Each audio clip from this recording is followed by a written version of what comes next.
अब क्वेश्चन आता है कि क्या भक्तों पे ग्रह काम नहीं करते क्या?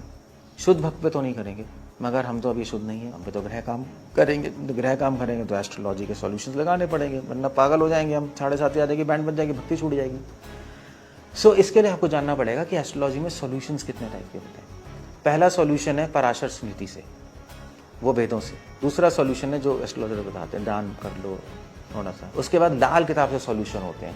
लाल किताब के सॉल्यूशन कभी नहीं करने चाहिए, क्योंकि अगर एक बार उल्टा हो गया तो कभी ठीक नहीं होगा। तीसरा सॉल्यूशन होता है ट्रेडिशनल सॉल्यूशन।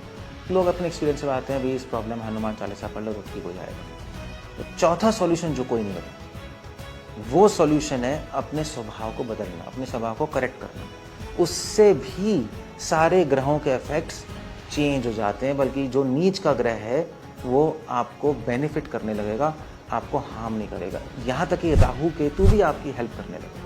एस्ट्रोलॉजर्स ये भी कहते हैं, अगर वो सॉल्यूशन भी बताते हैं एस्ट्रोलॉजी से, तो ये भी कहते हैं अपनी लाइफस्टाइल चेंज करो, अपना माइंड चेंज करो, अदरवाइज हमारा सॉल्यूशन काम नहीं करेगा। जैसे फॉर एग्जांपल शनि, लोगों की 7:30 आती है तो लोग कहते हैं कि तेरी बैंड बज गई। शनि अगर नीच का है तो खत्म है। शनि भी डिवोटी, सारे डिवोटी हैं ग्रह, सूर्य, चंद्रमा, शनि, बृहस्पति। शनि क्या चाहता है कि आप डिसिप्लिन हो लाइफ में। अगर अनडिसिप्लिन हो तो वो आपको तंग करेगा।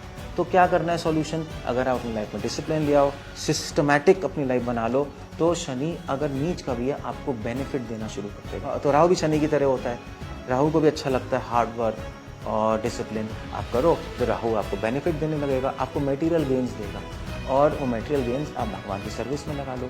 ऐसे बृहस्पति चाहता है स्पिरिचुअलिटी अच्छा करो। अगर आप स्पिरिचुअलिटी में और सीरियस हो जाओगे तो बृहस्पति नीच का भी होगा, तब भी आपको बेनिफिट देगा। तो इस तरह से सारे ग्रहों के बेनिफिशियल इफेक्ट्स आने लगेंगे। अगर भक्ति करने से अपने आप ही सारी क्वालिटीज आ जाती हैं। अस्यासी भक्तिर्भवति किंचन, श्लोक ही है 5th कैंटो में। अगर अपने आप ही डिवोटी डिसिप्लिन हो जाता है, एनर्जी फोकस्ड हो जाती है, माइंड कंट्रोल हो जाता है, माइंड प्योर हो जाता है। जैसे चंद्रमा में अगर माइंड प्योर रखोगे तो चंद्रमा आपको बेनिफिट ही देगा, प्योर नहीं रखोगे तो एंग्जाइटी दे देगा। तो भक्ति से अपने आप चीज़ें आ जाती हैं। तो हमें एस्ट्रोलॉजी पर जाने की ज़रूरत क्या है?